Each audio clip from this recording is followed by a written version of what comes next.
$36 million in one night. A heist like this should have rocked the world, but you probably haven't even heard of it. The story happened a few years ago, in the early 2000s, and while it made noise in cybersecurity and cryptocurrency circles, it never made the headlines. It was deemed too complicated, too technical. It was relegated to a couple of paragraphs in a news item and forgotten. But I hadn't forgotten. When I first came across the details of this case, I realized that what I had in front of me was not just another heist.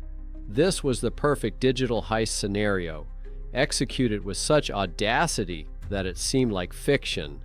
And the deeper I delved, the clearer I realized that behind the dry facts was an incredible story of psychology, technology, and one small mistake that ruined everything. It all started with a technology that most people don't even think about. The SIM card in your phone. We used to think of it as the key to our digital life. It's where you get codes from banks, social media confirmations, and email passwords. Now imagine that someone could just call your mobile operator and, pretending to be you, intercept this key. That's SIM swapping. An attack built not on breaking code, but on breaking the most trusted element of any system, a human being. It was this vulnerability that our protagonist turned into a weapon. Official records list him simply as an Ontario teenager. He's perfected the art of SIM swapping. He didn't just trick support staff. He spent weeks researching his victims, piecing together their personal information from dozens of old data leaks. He knew their mother's maiden name, the name of their first dog, and the last 4 digits of their credit card number. He approached each call like an actor preparing for a major role in his life. And when the employee on the other end of the line finally said, "Yes, sir, I'm switching your number to a new SIM card," the game was over. In a matter of minutes, this teenager would gain complete control over the victim's digital life, empty their accounts, and disappear. It was a well-oiled, almost perfect scheme. And at first, like everyone else, I was focused on the main event, the theft of 36 million. I was studying its anatomy, trying to understand how he managed to bypass the defenses of a purse of that level. But in the course of my investigation, going through the archives of old hacker forums and encrypted chat rooms, I came across something more interesting. I saw footprints, barely visible digital crumbs that this man had been leaving long before his main case. They were discussions of techniques, pen tests, petty attacks that no one had ever written about, and I realized that the 36 million heist was not the spontaneous luck of a lone genius. It was a culmination, the final exam. And before that, there had been long and hard preparation. That's when my investigation really began. I was no longer interested in just one theft, even if it was the biggest. A whole panorama opened up in front of me, and the big question changed. How many more victims were there that we don't know about? And how deep does this rabbit hole really go? So, I had a new question. If the $36 million robbery was a final exam, where was this teenager trained? I decided to go back in time and dive into the digital archives of the late 2018-19 years. My goal was not to find the hacker himself, but his shadow, his early traces. I was looking for evidence of attacks that were too small to make the news, but bore his unique handwriting.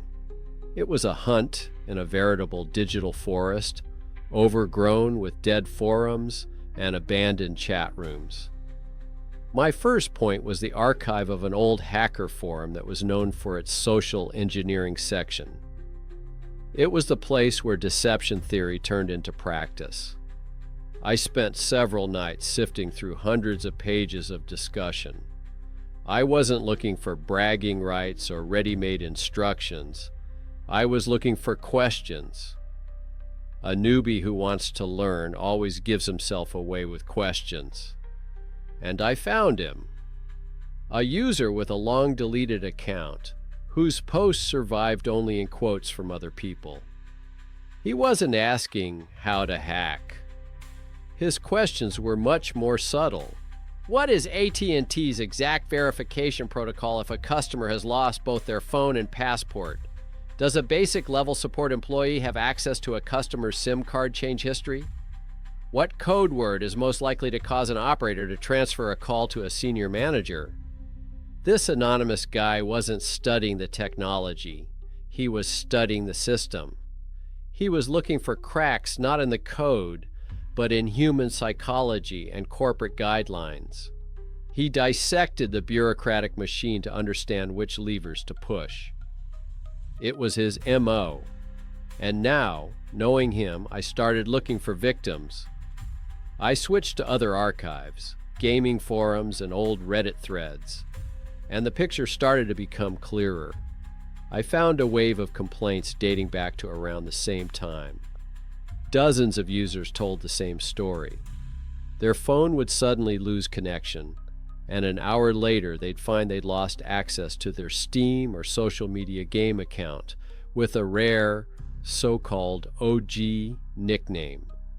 These were the original short nicknames registered at the dawn of the internet. To the average person, just a set of letters. But on the black market, such nicknames were worth thousands and sometimes tens of thousands of dollars. These were his first forays. He honed his skills on gamers. He wasn't chasing big money.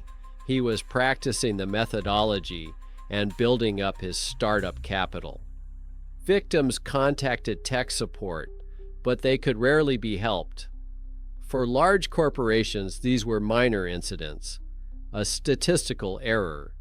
For him, it was a school, a baptism of fire.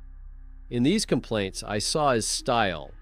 The attacks were fast, ruthless, and left little trace except for the bewildered former account holder. A few months passed and his goals changed. I found it in discussions on forums dedicated to cryptocurrency. People started telling similar stories, but now it wasn't about nicknames. It was about money. Small amounts of money at first. $1,000, $5, $10. The victims were newcomers who kept all their savings in stock exchange wallets and didn't use sophisticated security methods. The scheme was the same. A call to a mobile operator, interception of the SIM card, resetting the password via SMS, and instant withdrawal of all funds. This is where I first saw his cold-bloodedness. In one of the posts, the victim described that the hacker, after gaining access to his email, did not immediately steal the money. He waited 3 days, just sat and watched his correspondence, studied his life. And then, on Saturday night, when the victim was away from home and couldn't react quickly, he struck. This wasn't just a break-in, it was a hunt. He relished his power, his complete control over another person's digital life. He was a predator playing with his prey before the final bite. I sat in front of the screen and put these fragments into a single picture. There was an evolution unfolding in front of me. From petty theft of digital valuables to serious financial attacks. Each successful hack made him more confident, more brazen. He improved his methods, learned how to cover his tracks and target richer victims. He was transforming himself from a simple con man into a serial robber. He was building his invisible empire while remaining an ordinary teenager to the world. And so, while studying his last known post on that old hacker forum, I saw a turning point. After months of silence, he asked his last question in a track dedicated to crypto wallet security. The question was short and frightening in its simplicity. What exchanges and custodial services do managers operating 8-digit sums use? 8-figure sums, tens of millions of dollars. At that moment, he was no longer a small predator. He had learnt the habits of his prey, gained strength, and was now ready to go out to hunt a real whale. Practice was over. He was preparing for the biggest job of his life. The question about 8-figure sums asked on that forum was the last trace he left before he went into the shadows. He was preparing. As I studied the chronology of events, I realized that it took him several months to prepare for this robbery. This was no longer a spontaneous attack on a random target.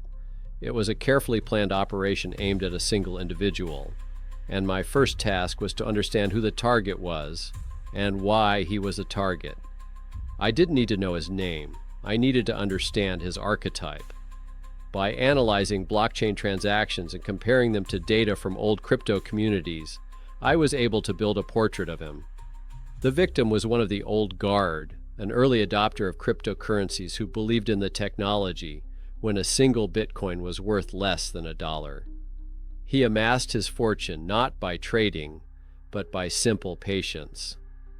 This was a man who was fabulously wealthy in the digital world, yet likely lacked the cybersecurity paranoia of today's crypto millionaires. His defenses were strong, but built on 5-year-old standards. He was the perfect target. A whale who didn't know he was already being watched. The hunt was on. I could almost physically feel this teenager scouring the internet for weeks, gathering a digital portrait of his victim. He'd read his old social media posts, studied interviews he'd given years ago, analyzed his habits. He was a digital stalker, but his real gold was the archives of leaked data, which he no doubt bought on shady forums. In these gigabytes of stolen information, he found everything he needed: old passwords, email addresses, and, most importantly, answers to secret questions. His mother's maiden name, his first school, the name of his favorite dog, all the personal information we thoughtlessly leave online became his arsenal, and then came the day of the attack. I can only imagine what it was like, but the reconstruction of events looks frighteningly realistic. Somewhere in a quiet Ontario suburb sits a teenager with a headset. He's not nervous.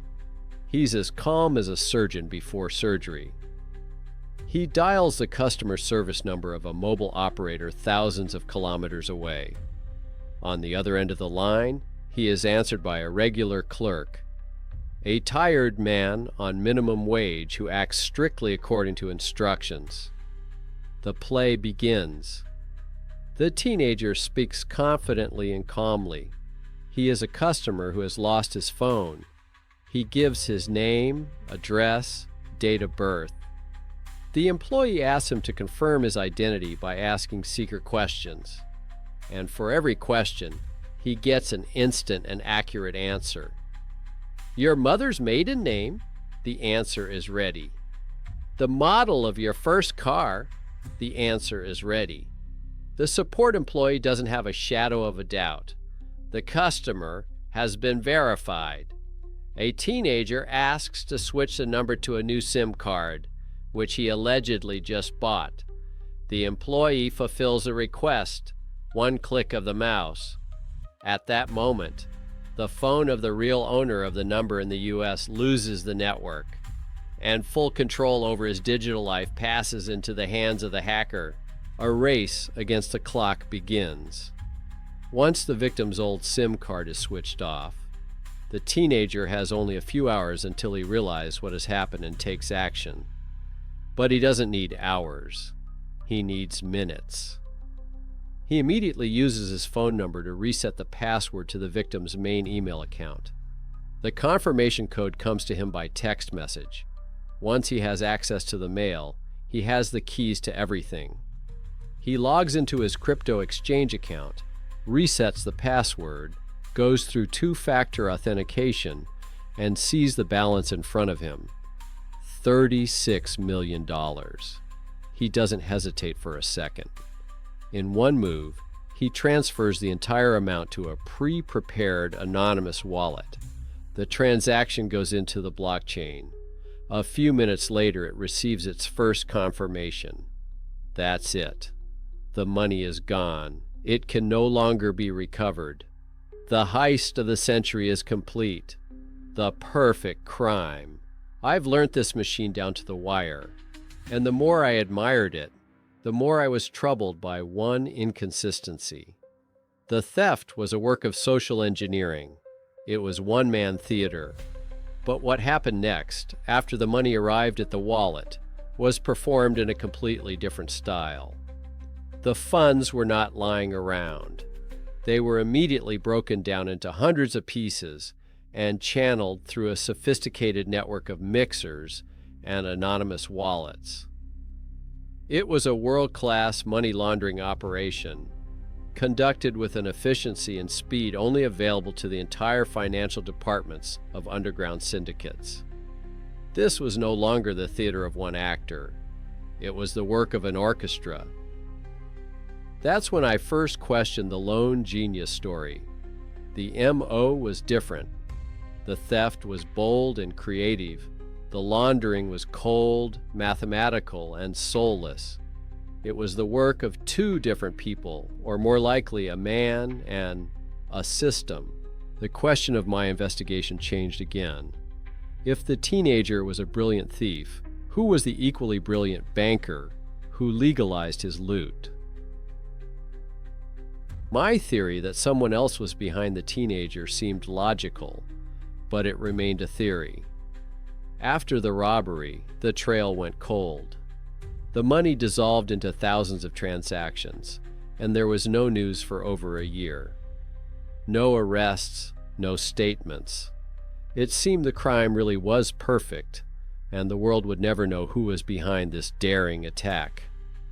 All this time, as I found out later, there was quiet and painstaking work going on behind the scenes. A joint team from the Canadian Police, the FBI, and the U.S. Secret Service was trying to unravel the tangle, but time after time they hit the same wall as I did. The trail ended at the money laundering stage, and then, almost 2 years after the robbery, the perpetrator made a mistake. A single, almost insignificant mistake, born not of greed, but of a feeling that destroys many people: vanity. The teenager who pulled off the heist of the century and became the owner of a fortune in anonymous cryptocurrency felt invulnerable. He was sitting on top of his digital world, and he wanted a trophy.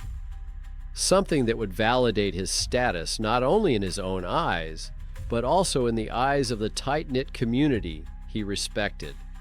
He wanted a rare gaming nickname. The world of online gaming, like the real world, has its luxuries. And OG nicknames, short, one-syllable names registered at the dawn of the gaming era, are as much a status symbol as an expensive watch or supercar. Our hacker, who started his career by stealing such nicknames, decided he could now afford to buy the best one. He found the owner of the name he needed and negotiated a deal worth tens of thousands of dollars and paid for it with cryptocurrency. It was the click the investigators had been waiting for. All this time they had been monitoring the thousands of wallets involved in the laundering chain. For them, it was a forest of moving trees. And now, one of those trees suddenly extended a branch into the real world. The transaction of a few tens of thousands of dollars was a drop in the ocean of millions stolen, but it was unique. It led not to another anonymous wallet, but to a specific person, the seller of the game nickname. The investigators immediately contacted him. He, of course, provided all of the buyer's information. Through the data on the gaming platform, agents traced the IP address and then the physical address of a house in a suburb of Hamilton, Ontario. The circle was closed. The most complex and intricate financial trail in the history of cybercrime, led them to their target through the purchase of a virtual name in a video game. An arrest soon followed. The picture the police caught was surreal. No underground bunker full of servers. Just an ordinary house, an ordinary room, and an ordinary teenager who, according to neighbors, was quiet and polite. The very man who had single-handedly set the intelligence services of two countries on edge turned out to be a genius living under the same roof as his parents. The story got its finale. The news exploded with headlines.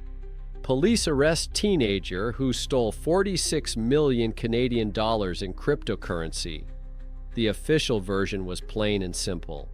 A lone genius committed a daring heist, but youthful bravado ruined him. He was caught, most of his assets confiscated. Justice was served. It was the end of the world, the end of history. I thought so too. I had gathered all the facts, built a timeline, and was ready to finish my investigation. All the pieces fit together. All the pieces of the puzzle were in place. But something was bugging me. One small detail that almost everyone else had missed. Revisiting the blockchain data one last time, I looked again at the very transaction for the game nickname, and I saw something that the news reports had overlooked. The wallet he used to pay for the nickname was just one of hundreds of small wallets at the very end of the laundering chain. It received only a tiny fraction of the stolen money, his out-of-pocket expenses. The bulk of it, tens of millions of dollars, never touched that wallet. It continued its journey through the labyrinth and settled in other, hitherto anonymous accounts. The police had caught the thief. There was no doubt about that. But had they caught the banker?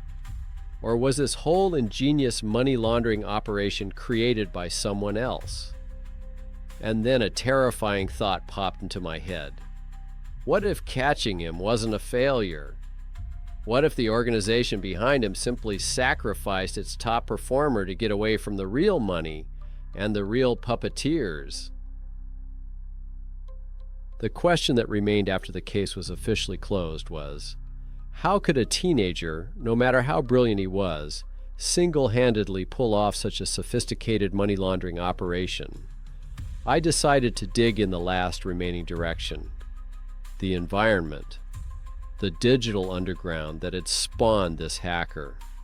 I started looking not at him, but at the ecosystem in which he existed. And what I discovered changed the way I looked at this story forever. My first discovery was a concept that cybersecurity experts call crime as a service. The modern Darknet is not just a collection of lone hackers. It's a huge, well-oiled marketplace of services.